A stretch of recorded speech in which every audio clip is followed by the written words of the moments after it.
From Hollywood, it's time now for Edmund O'Brien as... Johnny Dollar. Al Begney, Johnny, Grand East. Oh, yes, Al. What or whom did you insure that you shouldn't have? What? Or are you inviting me to dinner? I get three kinds of phone calls, social, business, and people who want money, creditors or otherwise. And I don't owe you any money. I didn't mean to insult you. You haven't. What is it? You read about the Keg burglary in New York, haven't you? The papers say those jewels aren't insured. Well, they are, by us. $125,000. Do you want a job? Well, you don't need me. The police are working on it, aren't they? Yeah, but in the wrong direction. We think we've got a line on this stuff, Johnny, and we need somebody to go check on it. Are you free? Unemployed, yes, but not free. Where do we start?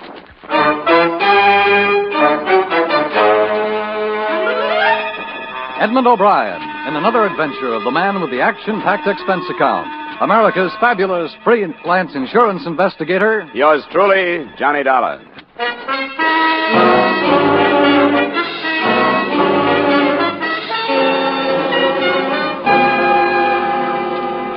Expense account submitted by Special Investigator Johnny Dollar to Home Office, Grand East All Risk Insurance Company, Hartford, Connecticut.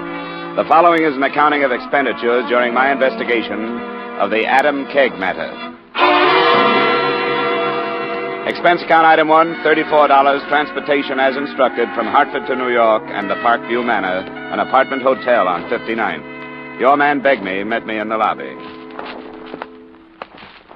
I tell you, I met her. You know what happened?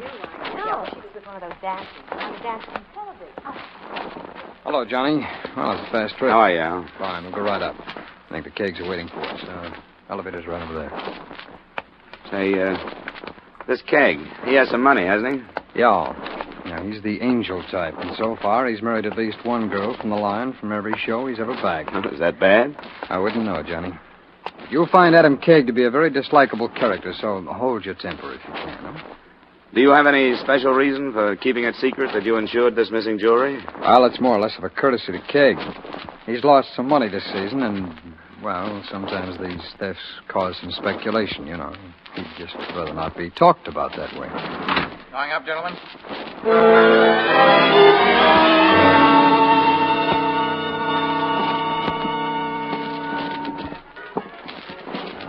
642. This is it.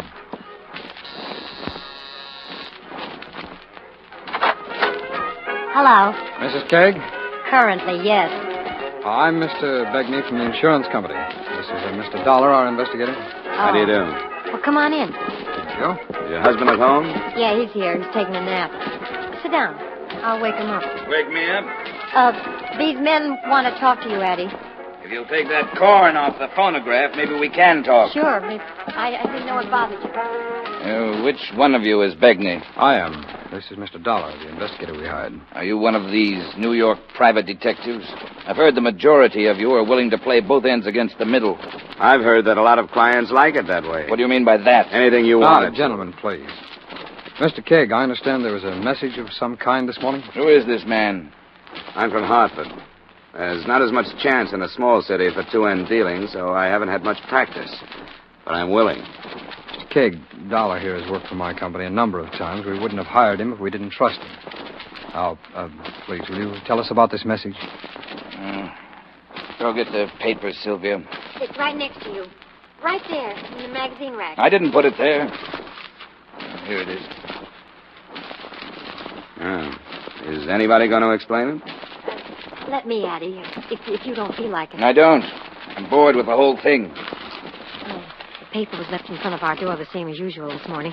But on the front page, this was stamped, page 3, part 2. I noticed it and told Addie to look at it.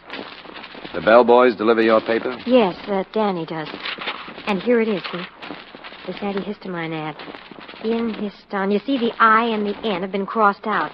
And these other words, so it reads, Histon stops that sign of your cold cash. Stamped in. Only Histon makes this startling offer. Insist on Histon. Look at it. You can figure it. The rest of the message was drawn from the advertising copy the same way. The price of the product was changed from 98 cents to read $98,000, the price for the return of the jewels. The home of the firm, Montclair, New Jersey, was circled, and rubber stamped beneath that were the words, phone booth. Maple and 7th, 10:30 p.m. tomorrow. What do you make of it, Dollar? Well, I'd like to talk to the bellboy. What'd you say his name was? Danny Stevens. I'll phone down and have him come up. That ad is the work of a crank. Anybody should be able to see that. You're right. You have to be a crank to be a thief. You think there's something to it? Well, demanding ransom for the stuff makes sense. If he gets it, it'll be a lot easier than trying to fence hot jewelry. He's using the name Histon and evidently wants to open negotiations tomorrow night in Montclair. You going to take him up on it, Al? Johnny, the company told me to do anything I wanted to. No questions asked. If you follow this up, you'll be making a fool of yourself. I don't want to have anything to do with it. I'm going to my room. He's a cooperative fellow, isn't he? He'll do. Do you want me to go to Montclair? Yeah, I realize it's unusual, Johnny, but if there's a chance of saving the company the difference between $98,000 and $125,000, I think I'd take that chance. Maybe this would be... Danny wondered if you could talk to him downstairs. He's the only one on duty. Sure, that'll be all right. And before we go, I wonder if you'd give me the details of the theft. It was a story like those you read in the papers every other week or so. She and her husband were out for the evening. Her jewelry was in a locked box in a locked drawer. When they came home, the dresser had been opened. Who might have known where the jewels were? She didn't know, possibly the maid. When we got to the manager's office, we checked on the maid. She lived in Montclair, New Jersey, and she had just resigned. Then Danny Stevens, the bellboy, was shown in. You wanted to talk to me? Yeah. Have you ever been inside the Keg apartment? Well, sure I have. Guess I've been in every room in the building.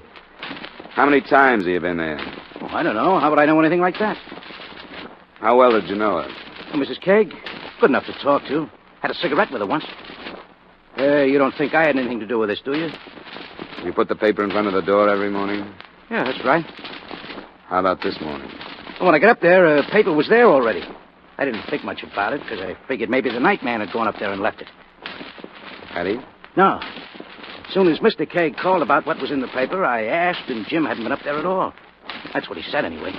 Where do you live? In Queens. Look, mister, the cops asked me all this stuff. I don't know anything about it. You're wasting your time. You'll be around here, won't you? Yeah, sure I will. I live here. I plan to make a career out of hotel work.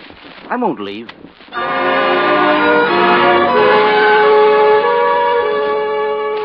Al Begney brought me up to date on police progress.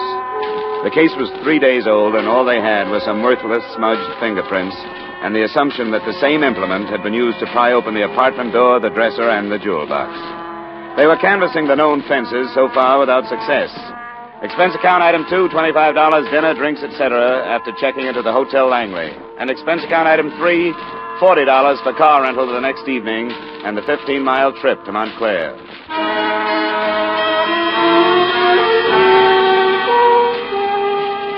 The Maple and 7th, rubber-stamped into the contrived message, was an intersection that boasted 3 stores closed for the night, and on the 4th corner, a bowling alley. The only visible phone booth was on the sidewalk near the entrance to the alleys. As I stepped inside, I noticed a pair of headlights snap on a few yards up the street, and a half-minute later, the car pulled out and double-parked near me. You calling out or waiting? Waiting for a call. Why? Who from? Somebody named Histon. I'm your man. Come on.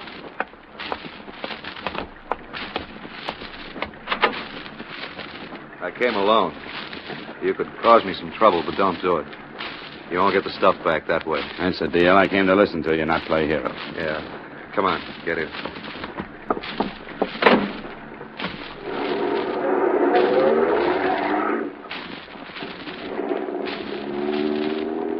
Why'd he send you? Keg? He didn't send me. I'm an insurance investigator. I thought those things weren't insured. They are. That makes sense, I guess. Guys like Keg don't leave themselves open to get hurt. Always somebody else. You know him? I know what he is. I'll pull in this alley. Yeah, we can talk here for a few minutes. Now, who's going to pay the money? The insurance company, if anybody does. How much do you expect me to sell? I don't know what you mean. I mean, what kind of a bargain do we make? Does the company in Keg tell the cops to drop it? I won't promise you that. You can't start something like this and have it all stop when you gouge $98,000 out of somebody. I'm not thinking so much about myself. Oh, you mean you pulled this heist for somebody else? No, I didn't pull it for anybody. It's a little too late to worry about whoever sold you information, isn't it? How close are they? Don't be stupid. Wouldn't take a junior G-man long to figure it. It had to be somebody who knew what Keg's wife had, where she kept it, and probably when they were going to be away from the apartment. Who do they think did that? I didn't ask them. I came here to find out how you want to handle this thing. I don't like it. I'll have to think about it. 98,000. How long do you have to think? Where can I get you by phone? What's your name? Name's Dollar. I'm registered at the Hotel Langley in New York. Okay. I'll call you. I'll try and make it sometime tomorrow. That's all? Yeah. How about driving me back to 7th and Maple? I left my car there. Take you there so you can follow me? Get out. You'll be better off with a little walk.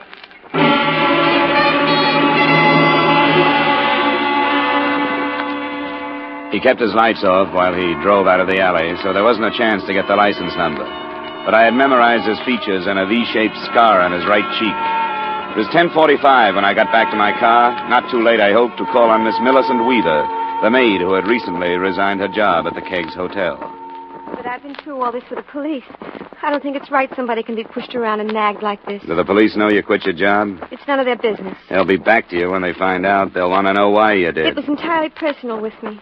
It didn't have anything to do with the trouble, except that when the police started to insult me, I realized how public my life was in a hotel of that type. Well, that's not very good. It sounds like you quit to get away from their questions. That isn't so.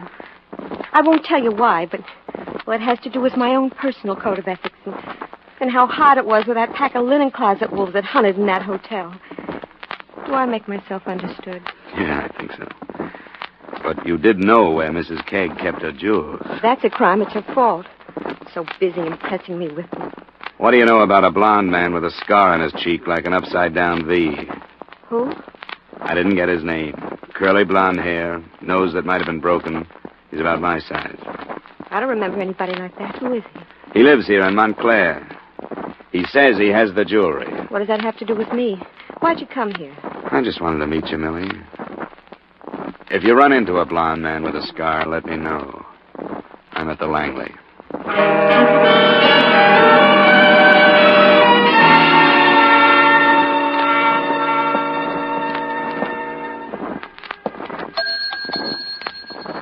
Good evening, sir. Key, please, 412. Yes, sir, right away. Oh, here's a message for you, Mr. Dollar. Lady said she'd be waiting for you in booth 1 in the bar. Oh, if it's a lady, that must be some mistake. Yes, sir, I know what you mean, but with this one, well, who cares? Well, What do you know about it? I just got back from Montclair. What is it?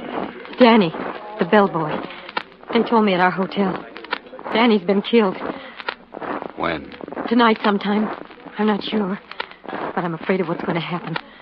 Oh, let's get out of here. Can we go to your room? I've got to talk about it.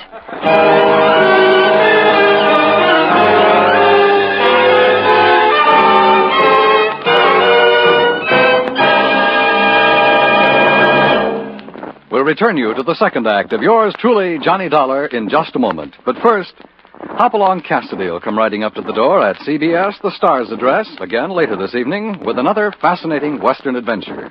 Hopalong Cassidy, starring William Boyd, is heard every Saturday evening on most of these same CBS stations, where you'll also find Gene Autry, Vaughn Monroe, Lucille Ball, the Gangbusters stories, and Sing It Again. Now, with our star, Edmund O'Brien, we return you to the second act of yours truly, Johnny Dollar.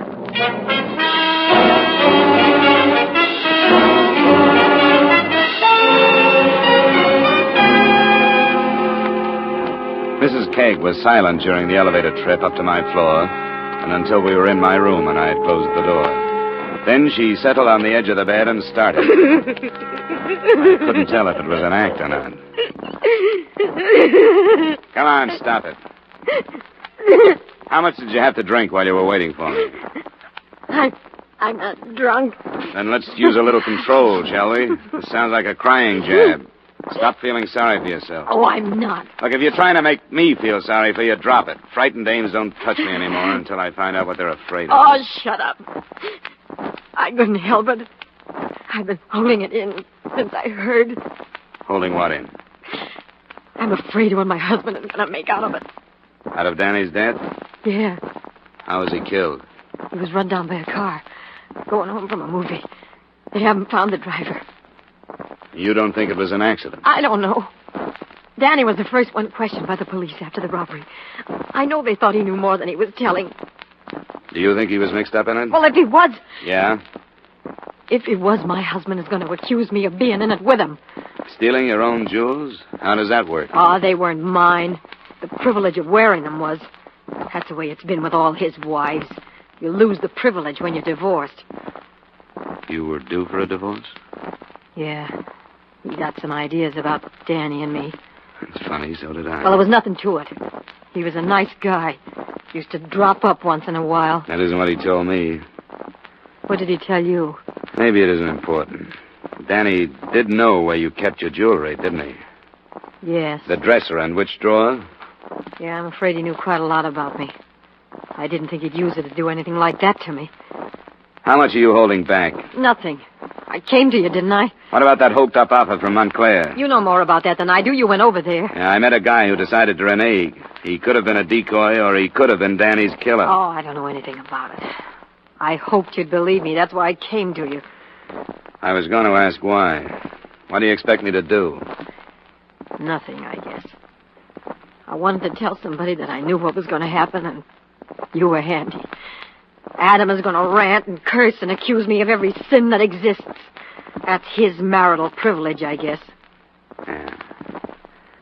Well, it's late now. You better run along.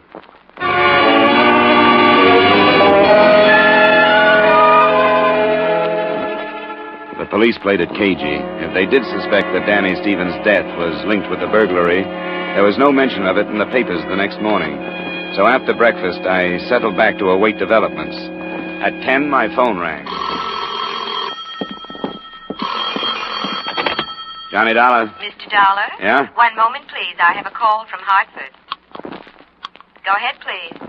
Hello, Dollar. Al Begney. Yeah. Adam Keg just phoned me. Oh? He's willing to drop the whole thing. What? Says he won't press a claim against the company. Oh, now, wait a minute, Al. Let's not plunge. What brought this I about? told you he doesn't want any publicity. He says it's worth it to him to hush it up. You can't do it, Al. What do you mean I can't do it? Well, it's up to you, naturally, but I'll tell you what it's liable to look like. Like your company pulled its investigator off the case rather than uncover a murder. I didn't hear anything about a murder. Well, there's one rattling around in this mess. That bellboy we talked to. No? Well, I see what you mean. That wouldn't look too good, would it? I wouldn't think so. Yeah, well, you're right. You want me to call Keg back? No, I'll go right over. I'd like to toss it to him myself. I'll let you know how I come out.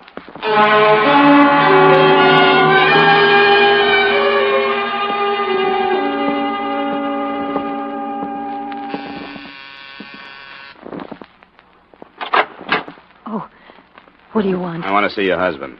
You can't. He's not here. Well, I'll wait for him then. Listen to me. He's here, but please don't tell him about last night. Please, you mustn't. We'll see. Come on. Announce me. All right. Come on. Sit down.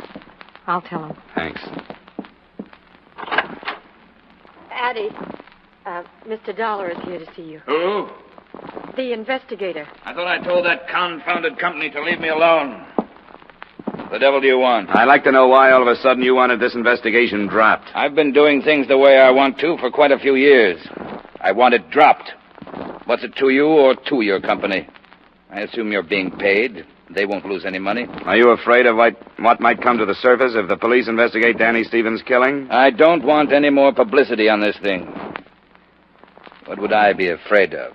I take it the publicity you don't want is the guess that you might have faked this job to collect some money. You don't have the only slanderous mind in town. The busybodies enjoy playing with ideas like that, and I don't want it. Because it might occur to one of us that Danny knew the setup and was put out of the way. You idiot. That's an idea that would keep the nightclubs buzzing for months. You're accusing me of killing him. What I'd like are those same words in front of a witness. I'd sue you out of the country. I'm telling you that this thing can't be dropped because you don't like the taste of it anymore. All right, idiot. Go ahead. If you insist on returning my jewelry to me or paying my claim in full, help yourself. What have you done so far? I met a man in Montclair. That was clever, since he said he'd meet you. What did you learn from him? Well, the only thing I can be sure of is that he's my size, has blonde hair, and a scar on his right cheek like an inverted V. I'd know him if I saw him again. Then go find him. Sylvia, Yes, Adam? show this manhunter to the door. He's on the trail. Tally-ho! I wish you'd drop it. Why can't you? What's the matter with you? Nothing. Everything. I wish I'd never seen him or his filthy jewels. Why don't you open up? Oh, I don't know anything about it. Now, please go. Please, before he comes out again. Sure. There's nothing like expensive gifts to keep a woman happy, is there?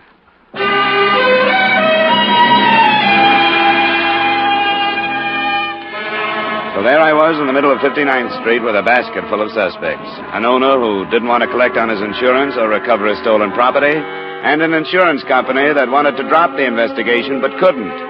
I turned to the only possibly interested parties I could think of, the police. That's very interesting. Why didn't you tell us before you went to Montclair? Well, I'll be honest with you, because I know it won't go beyond this office. We were willing to be a little unethical to save the company some money, and when we did, we were going to make a full report to you. Uh-huh. And now you want us to help you. I didn't ask that. I wanted to know what had happened on the hit-and-run death. Well, the driver's being indicted on a manslaughter charge. She gave herself up. She? She gave herself up? Who? Her name is Lindquist. She was driving home after a prolonged cocktail party. There's no connection with the keg thing? Not according to all her witnesses. She's visiting here from Florida. Got in day before yesterday. Huh. There goes that angle. I'm sorry to disappoint you. But accidents do happen.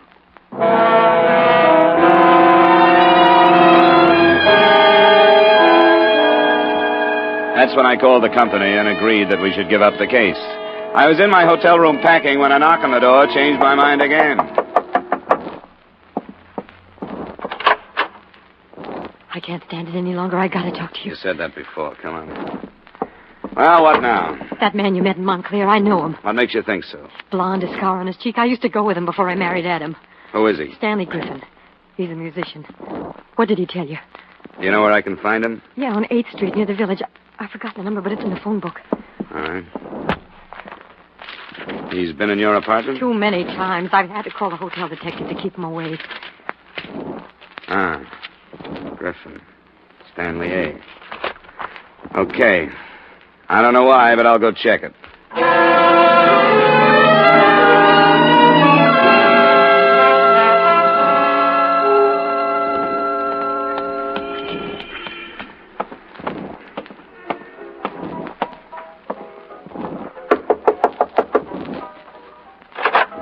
Hey, how'd you get here? Because you're stupid. Close the door and shut that thing off. I suppose this is it, as we jewel thieves say. Is the stuff here? Yeah. How'd you get here? Do you mind telling me? I don't see that it makes any difference. Keg's wife gave me your name. Sylvia? You're lying. I have no reason to lie. I don't believe you. Why should you do that? I thought you could tell me. All right, I'll tell you. I'll make a statement, but not unless I can make it in front of Adam Keg. I'll leave that up to you. Where's the stuff? In the closet. I'll get it. I moved to the closet door with him. I expected him to make a break, but he didn't. Instead, he opened a battered suitcase, fished out a paper sack that held over $100,000 worth of jewels, and we left.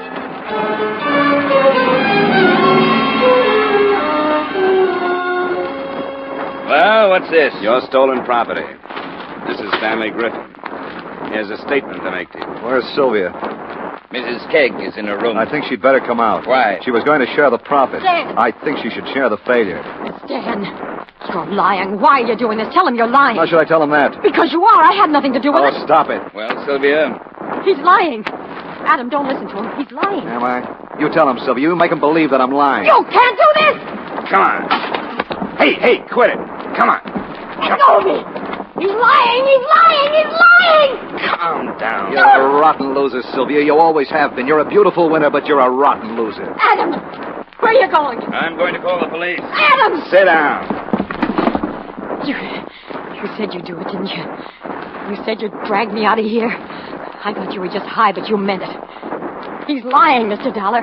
There's no way to prove it, but he's lying. You're right. Everything you've done to date says you're right. You're crazy. I'm not going to take the whole rap, not for her. She told me where she kept the jewelry. She told me where they were going and how late they'd be out. Where did they go? They went to a lot of places.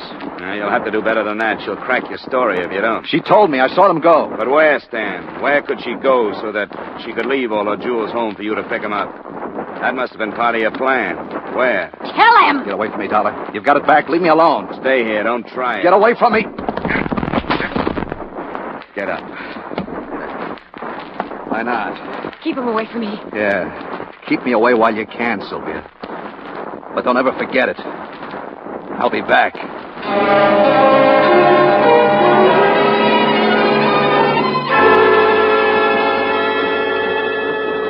To help the company complete its report on the Keg Matter, I enclose a portion of Stanley Griffin's statement to the police that same afternoon. I don't know why I did it. Yeah, I do. I wanted to get her away from him. I loved her. When she wouldn't listen to me and leave him, she had me thrown out that night. I made up my mind to steal them and make it look like she helped me. So I did. Fixed up that newspaper I had. I was drunk and crazy. And I wanted to see her in prison. With me.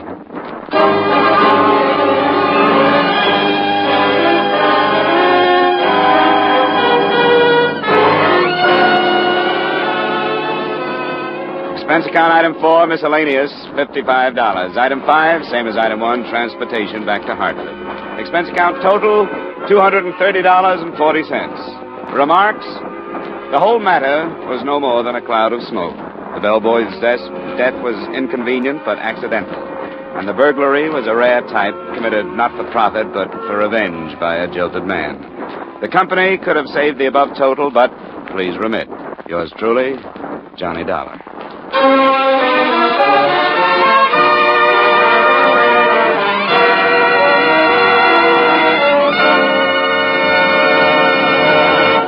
Yours truly, Johnny Dollar, stars Edmund O'Brien in the title role and is written by Gil Dowd with music by Wilbur Hatch. Edmund O'Brien's latest picture is the Paramount Pictures production Warpath. Featured in tonight's cast were Stacey Harris, Lamont Johnson, Jeanette Nolan, Jack Moyles, Hy Everback, Paula Victor, and Raymond Burr. Yours truly, Johnny Dollar, is produced and directed by Jaime Del Valle.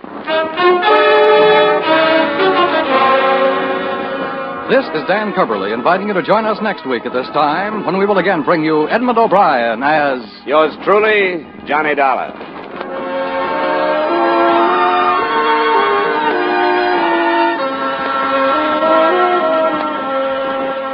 How's for trying to sing it again tonight? $5,000 in cold, hard cash and $10,000 in fine prizes are waiting for the CBS listener who can solve the new Phantom Voice mystery. Now stay tuned for Vaughn Monroe's Caravan, which follows immediately on most of these same CBS stations.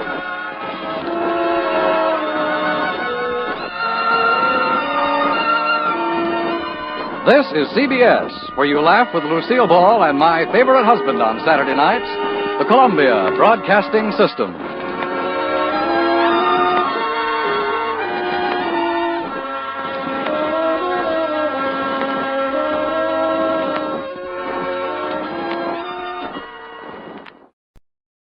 From Hollywood, it's time now for...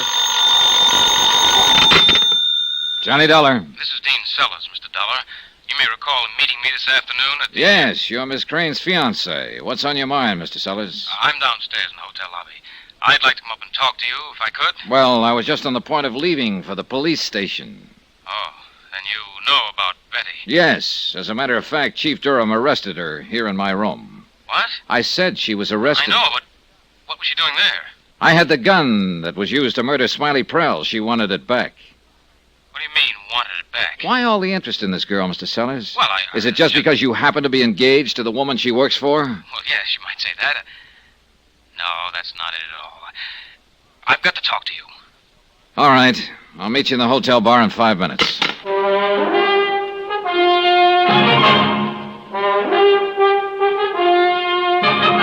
Tonight, and every weekday night, Bob Bailey in the transcribed adventures of the man with the action-packed expense account, America's fabulous freelance insurance investigator... Yours truly, Johnny Dollar.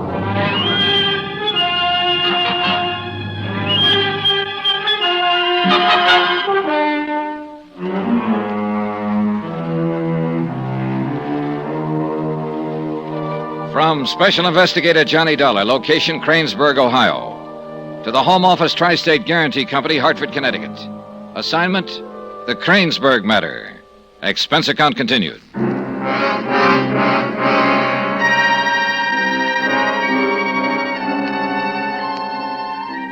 Item 10, $2.75 for 3 brandies straight. 1 for me and 2 for Dean Sellers. Newcomer to Cranesburg, man about town, and fiancé of local socialite Melba Crane.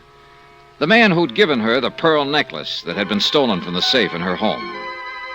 It had supposedly been an engagement gift, yet now Sellers was flipping his lid because Melba's maid was in a jam. I remembered the scene in the Crane sunroom earlier in the afternoon, and Dean Sellers remembered it too. When you walked up on the porch at the Crane estate and saw Betty and me in each other's arms, you, I thought the obvious, naturally. Yeah, I figured as much. That's why I tried to cover up when I talked to you afterward. You didn't have to, Mr. Sellers. I kind of wrote it off as just another bachelor having a fling before he settled down. Yeah, that's the way I looked at it, at first. Mm-hmm. So? So, it didn't work out that way. How did it work out? I finally realized I was in love with Betty. I see. I know it may sound corny, but it happens to be true. Does Melba Crane know about it? No? Or at least I don't think she does. Well, what did she think when you broke off your engagement? Oh, I haven't actually broken it off. I just postponed it. I told her I was loaded with work and we'd have to wait a while. And she accepted that? She seemed to. Can't be sure about Melba, though. She's a cool one. Plays her cards close. Yeah, well, most women are pretty cool when they suspect somebody is poaching on their own private preserve. She may have suspected, but I don't think she could have known anything for sure. Betty and I haven't always been as careless as we were this afternoon. Well, what about the pearls? Were you intending to ask Melba to give them back? I didn't really know what to do, Mr. Dollar. $20,000 is a lot of money. On the other hand, I gave them to her as an engagement gift. It seemed kind of rough to ask for them back after breaking the engagement on her. Do you think she'd have returned them if you had asked her? Well, I suppose so. Of course, it didn't go that far. Before I could make up my mind what to do, the necklace was stolen. And this afternoon, the man who claimed he stole it was murdered. Betty had nothing to do with that. You could be prejudiced, Mr. Sellers. I know her, I tell you. How well? Well enough that I'm planning to marry her. That's what I mean. All right. But that doesn't mean I'm completely blind about her. Somebody's trying to frame that girl. Who, for instance? I don't know. And for what reason? I don't know that either. But I do know one thing. When she says she knows nothing about it, she's telling the truth. I admire loyalty myself, Mr. Sellers, but there are a lot of facts against her. What facts? As you probably know, when I caught her with that gun out at the Crane place and took it away from her, she was trying to hide it in the incinerator. All right. What's that prove? She'd found it hidden in her room, and she was trying to get rid of it. Well, a lot of people, if they were innocent, might have gone to the police with it. She got scared, that's all. She lost her head. Maybe. But that's not all that's against her. There are other things, a kind of pattern. What things? That safe at the Crane house was open during the 1 hour of the day that everybody was out somewhere. Including Betty, if you remember. So she claims. And she probably was. I'm not saying she actually committed the theft. She couldn't have. No one except Melba and her uncle Phineas knows the combination to that safe. No. I think Smiley Prell actually did the job. An old-fashioned safe like that would be a cinch for a pro of his talents. Then how do you figure Betty is being involved? Smiley had to know when to do it. And he had to get into the house. There were no locks forced, so he must have had a key. So, of course, the maid must have helped him. Not necessarily, but it sure does add up. And then Smiley Prell was murdered, shot. Are you claiming she did that too? She was in possession of the gun that killed him. She was caught trying to get rid of it. But why? Why would she kill him if they were in on it together? Well, as you mentioned a couple of minutes ago, $20,000 is a lot of money. Maybe she wanted a whole necklace, not a half of one. You don't know her, that's all. No, you're right. But I do know what the facts seem to point to. Circumstantial evidence, nothing else. True. And not only that, but it leaves you hanging right up in the air. What do you mean? That pearl necklace. Now, there's a fact for you to swallow. As I understand it, the police haven't found it. That's right. It wasn't on Prell's body, and they didn't find it on Betty. If she killed him to get it, where is it? I don't know. Well, if she's arraigned for this, the prosecuting attorney had better know. Because without it, he won't even have a case. I'm quite aware of that, Mr. Sellers.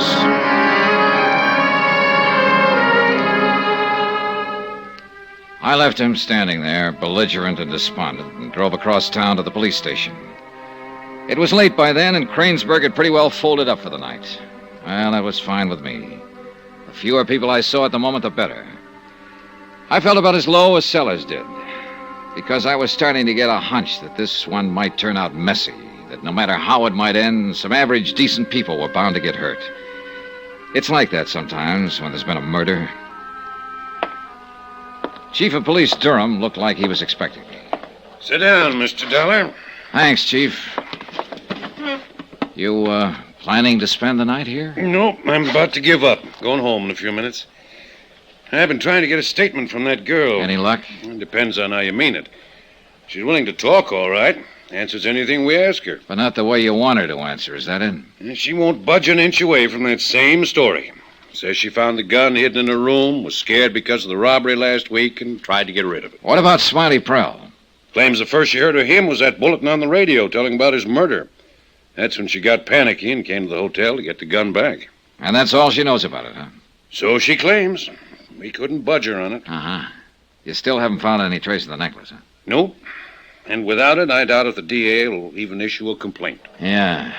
The same possibility was raised by someone else a few minutes ago. Who was that? Dean Sellers, the fellow who gave the pearls to Miss Crane in the first place. How come he's getting into it? Well, it appears that love has reared its head. He's frothing at the mouth over this girl's arrest. Claims she's being framed. He could be right, Mr. Dollar. I know. It beats me. Man just don't know where to start with a mess like this one on his hands. I think I'm beginning to get some idea of where to start. How do you mean? Look, I've got a photograph here from the insurance files. Take a look. It's a photo of that necklace. I see. I was wondering, Chief Durham, do you know of any jeweler here in Cranesburg who could make a duplicate of that? A skillful imitation? No. No, I'm afraid you'll have to go into Cincinnati for that. Be the closest place, at least. No, I don't want a duplicate made. I want to know whether somebody did go into Cincinnati for that purpose some 4 or 5 months ago. Well, might take a while to find out. How much of a while? Well, not too long, with a little luck. I could get Jim Markley in here. Markley? He's a local jeweler. He could take this photograph and give them a technical description over the phone. Done things like that for us before. Good. Yeah, might have something back for you by tomorrow afternoon. The sooner the better. Yeah. I'll call Jim and ask him to come down. One other thing, Chief. Yeah? I've already phoned Hartford and started them to work on this, but we may get faster results if you move in on it from this end. All right. What is it you want? I want a tracer put on Dean Sellers. I see. A complete rundown. He's been here for 8 months. What did he do before that? Where did he come from? Where did he get the necklace? Who are his friends? What's his financial status? Anything you can get. I don't quite see what you're aiming at, Mr. Dollar. I'm not quite sure I do.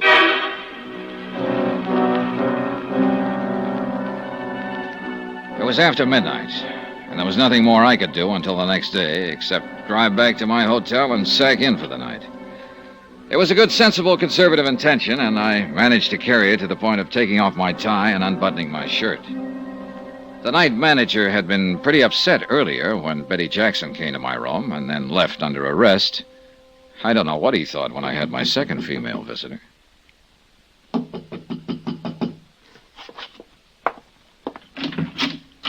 Well, good evening, Miss Crane. Could I have a word with you, Mr. Dollar? Sure, why not? Come on in. Thank you.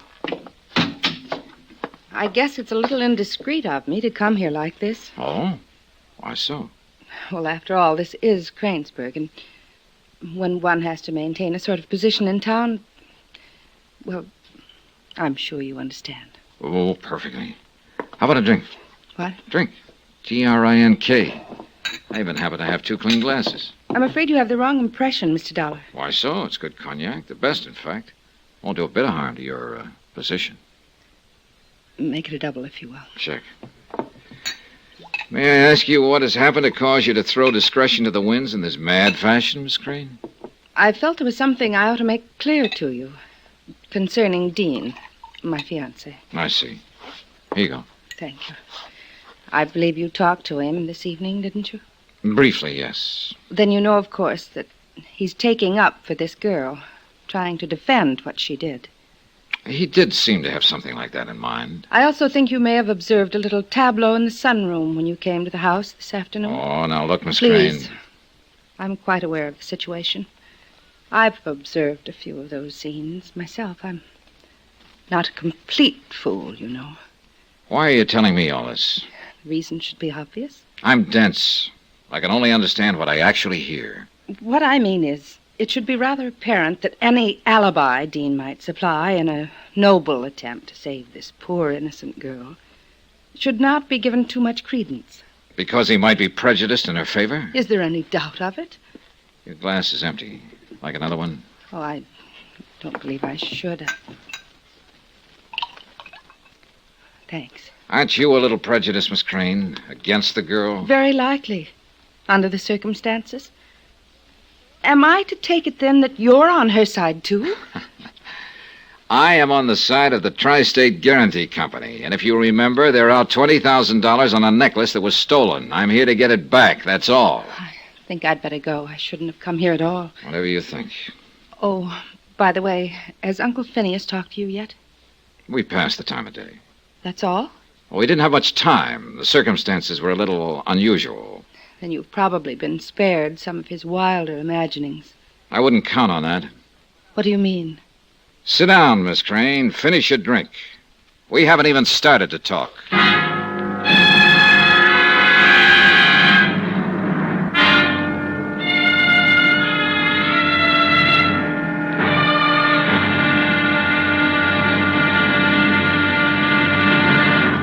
Now, here's our star to tell you about the final episode of this week's story. Tomorrow, a bomb drops. The timid run for cover. And all is not as it seems. Not even murder. Join us, won't you? Yours truly, Johnny Dollar.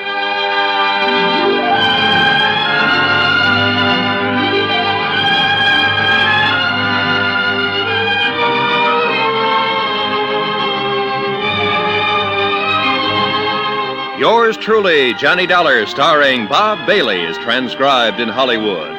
Written by Les Crutchfield, it is produced and directed by Jack Johnstone. Be sure to join us tomorrow night, same time and station, for the next exciting episode of Yours truly, Johnny Dollar. Roy Rowan speaking.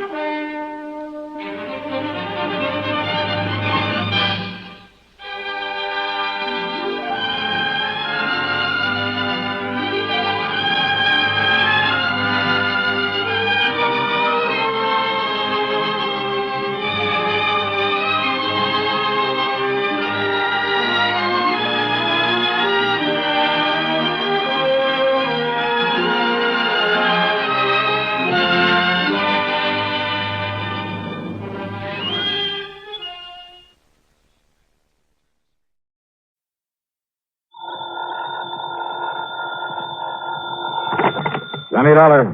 Still there in Buffalo, huh? Yeah. Well? You, get my report on the big robbery case out here? Yes. It looks to me like you've done yourself proud again.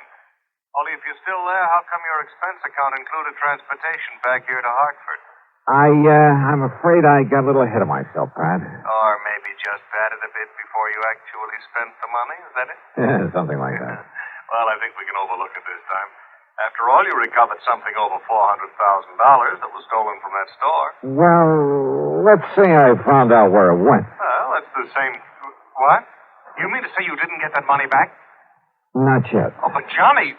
Now, look. Oh, no, don't come unglued, Pratt. I know where the money is. At least I'm pretty sure I do. Johnny, so it's aboard old man McNair's yacht on the lee of a point off the Canadian shore of Lake Erie. Now, listen. But with the big storm that's raging up over Lake Erie, well, it's impossible to go out and get him.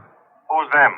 An employee, an ex-employee of the Emporium, the guy who took the money, and his pal who helped him get away with it. Well, now, you wait until that storm is over, and by that time they'll be 100 miles away. I'll be hidden away in some little cove there on the Canadian shore. Be what? What was that? Nothing, Pratt.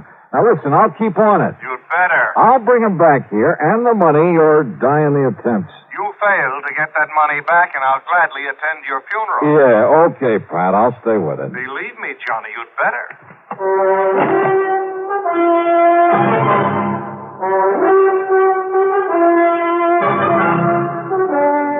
CBS Radio brings you Bob Bailey in the exciting adventures of the man with the action-packed expense account, America's fabulous freelance insurance investigator. Yours truly, Johnny Dollar.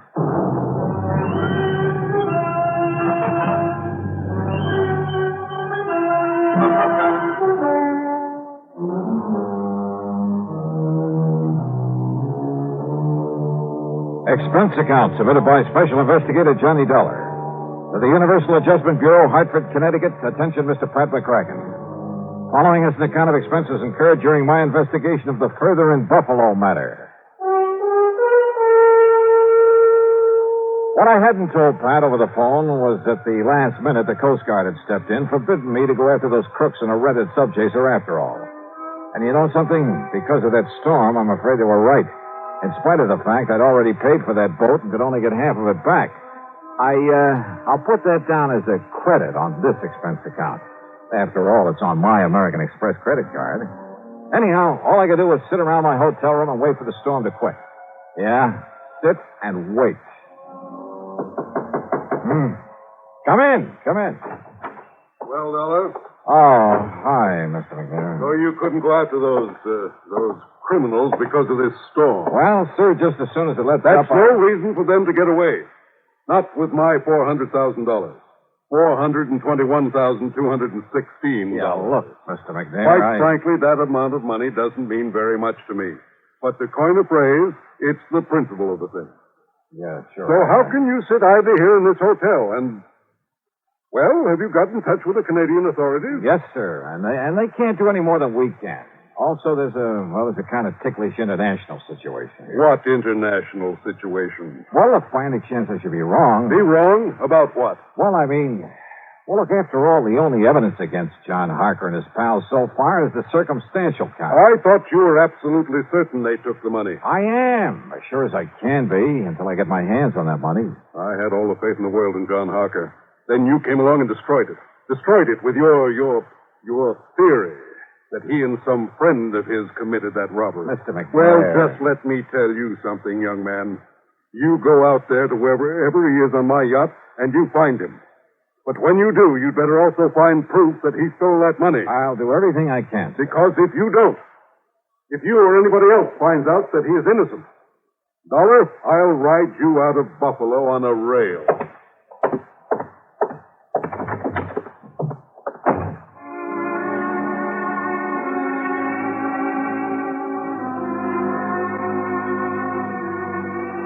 Yeah, at this point I was feeling real good, real happy. Everybody was being so nice to me. I was just about to blow expense account item 7 on room service for a bottle of scotch and a couple of quarts of soda when the phone rang. Johnny Dollar. Murphy at the Coast Guard, Dollar. Yeah, Murph. Look, I'm still sorry about having had to stop your chase across the lake, but the old man would have had my scalp. It's all right, Murph. Nothing you can do about it. Anyhow, if you've been following the radio reports on that storm, well, you might have got yourself into a lot of trouble out there. Yeah, I guess so. And you'd never been able to board a yacht in it anyway. So, you have any ideas? Yeah, I just received a report from our meteorological station. Oh. That storm's going down just about as fast as it built up. So if you want me to arrange a boat for you to go out there, just as soon as we deem it safe. Why? What? Well, the minute the storm is over, the boys in that yacht will start moving. After all, they got $400,000 they've got to stash away somewhere. Oh, yeah, that's true. So by the time I could sail over to where they've been riding out the storm, Lord knows where they could get to. Yeah, but now, Dollar. But now, wait a minute. Yeah, Murph, I just got me a wild idea, wild enough to work. Oh? The storm is breaking up now? It's beginning to. Then, mister, by the time that yacht is able to get underway, I'm going to be right on top of those guys. Huh? How, Dollar? Just remember what I said, right on top of them.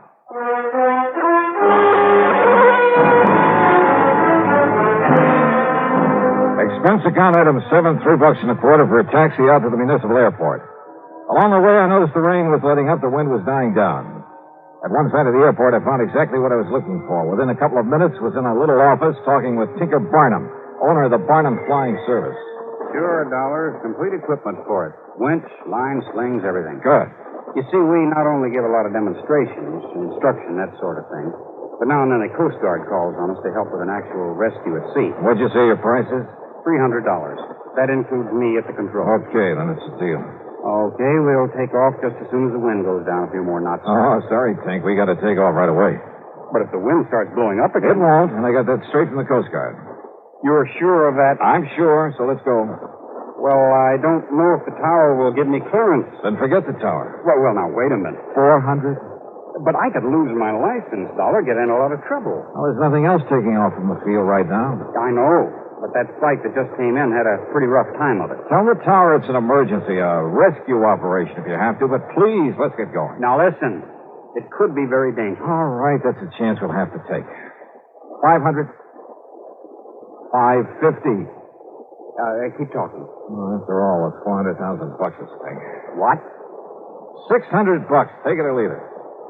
Okay, Dollar, let's go out and warm up the old windmill. Attaboy.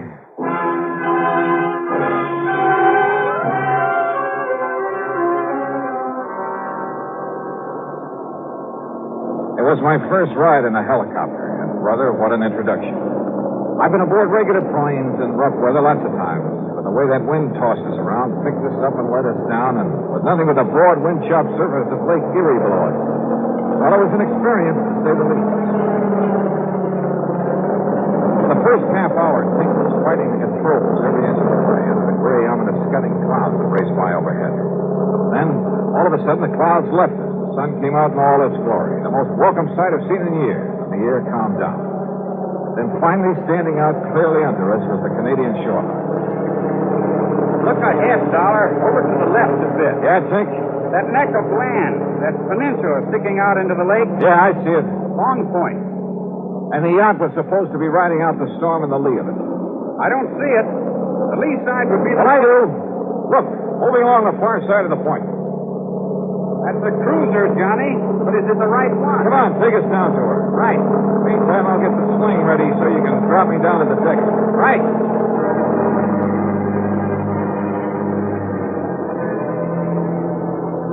I still don't know how Tink figured he could pilot that helicopter and at the same time lower me to the deck of the yacht. But he could handle a winch. But he swore he'd done it before in rescue operations, and he could do it again. He made a couple of close passes, and I was able to identify John Harker at the helm, a tough-looking character standing beside him. So it had to be McNair's yacht. Then I suddenly realized there were not only two of them, but they both knew who I was, knew all about my interest in the robbery. I could be at a slight disadvantage. Sure, Dollar. They'd shoot you dead before you even hit the deck.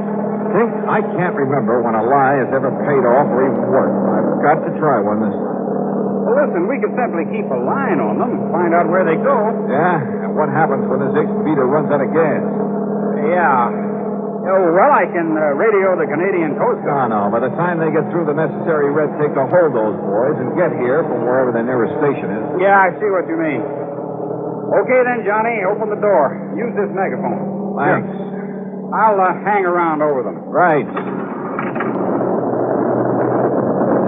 Arthur! Arthur! He's cut his power and cupped the hand to his ear. Arthur! This is $20. You hear me? You hear me all right? Wave with your right hand. It's okay. He can hear you. McNair wants you to know the police have found the man who did the robbery. They gunned him down. He waves okay. Yeah. Arthur! They haven't found the money yet. McNair says you'll have the false on the plane, and the place all about the Rapidio. Hey, what was that, Johnny? You get that, Harker? I said that... Look, I'll drop on down there. Stop your engines, and I'll drop down to your deck on a line. You get that? Emotion's okay, Johnny, to come ahead. Then set me down there, Tinker, and make it gentle, will you? You got your gun real handy? Right. I still don't like this, but down you go.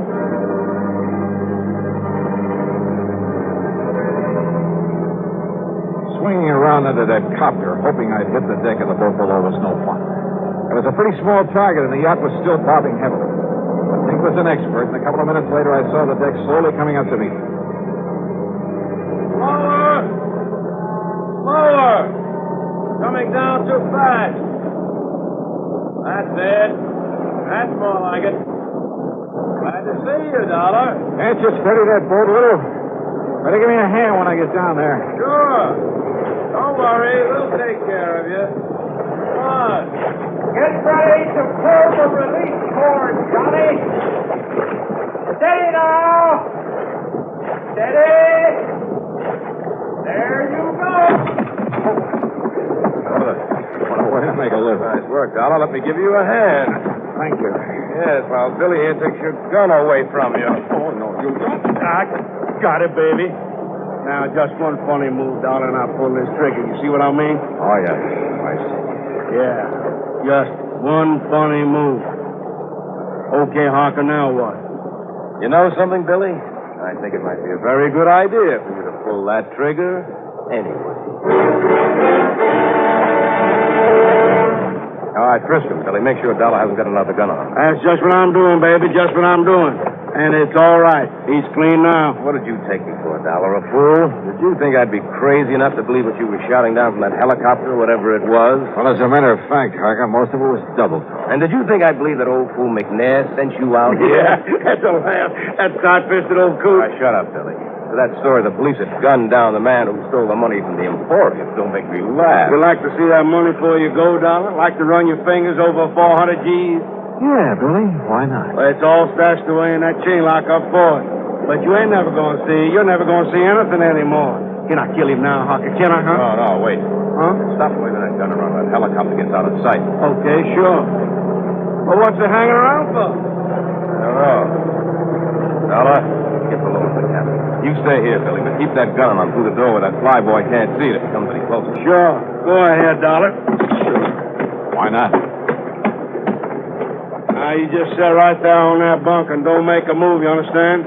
Because all I got to do is pull the trigger in here, and neither you pile up from that chopper nor nobody else is going to know it. Has he gone away yet, Harker? No, he's circling around again. Well, make a sign to him then. Make a sign everything's okay. Go ahead, Harker. That'll set him away. You just keep Dollar under control. Now, don't you worry about him. You just go ahead and signal that chopper. Okay, up there. Everything's okay. Thanks a lot. Thanks a lot. Yeah, look, you see? I told you that to get rid of him. Yeah, there he goes. And maybe I better start digging up something that'll make Dollar sink to the bottom. What? Well, you know, the lead I'm going to fill him with might not be enough. You see what I mean? Yeah, very fine. Go ahead. Only watch him. He's tricky. I can handle him, baby. Wait. Why, what's the matter? That copper's coming back again. Well, I'll shoot him down. I can hit him. Oh, no, you won't. Then get us underway. Give her the power and get us underway. Then that guy'll know everything's okay. Maybe you're right. I'll try it.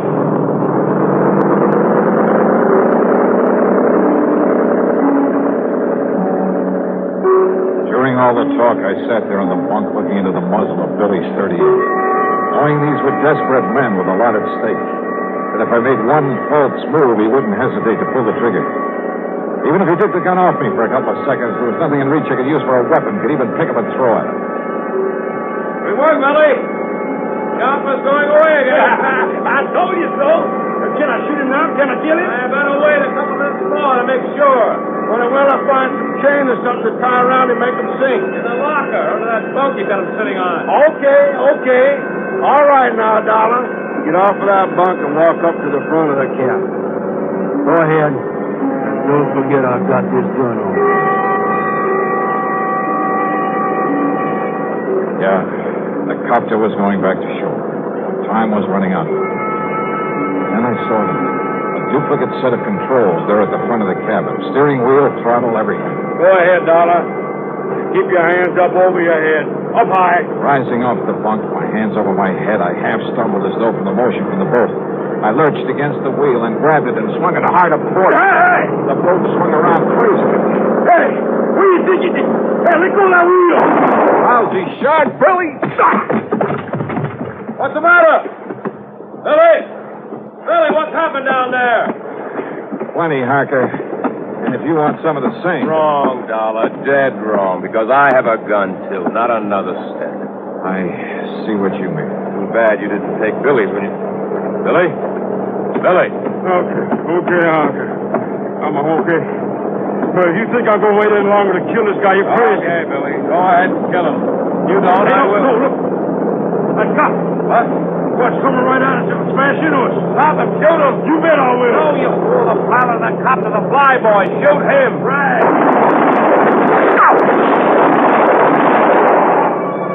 My last chance.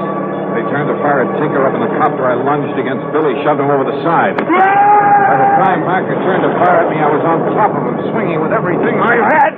Oh, I'll kill you. Oh, brother. What a rest. Oh. All right, Johnny. Okay. Okay, Tinker. Okay. You want to pick up what's left of Billy out there in the water? Sure, Johnny. After all, that's what I told the tower. This was the rescue operation. See you back in Buffalo.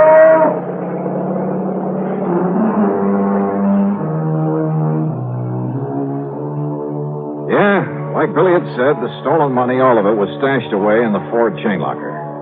So after tying up Harker with all the line I could find, I started the engine of that beautiful yacht, but then suddenly realized, well, put it this way. If Tinker and his copter hadn't stayed with me, so help me, I'd never have found my way back to Buffalo. So, expense account total, including an even $1,000 for Tinker Barnum, and please don't argue about it, plus the trip back to Hartford, plus the previous charges you haven't yet paid me for, $1,800 even. And believe me, it's a bargain. Yours truly, Johnny Dollar.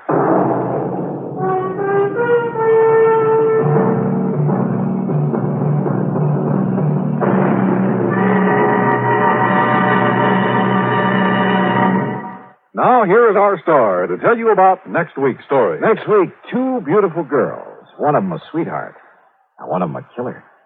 Join us, won't you? Yours truly, Johnny Dollar.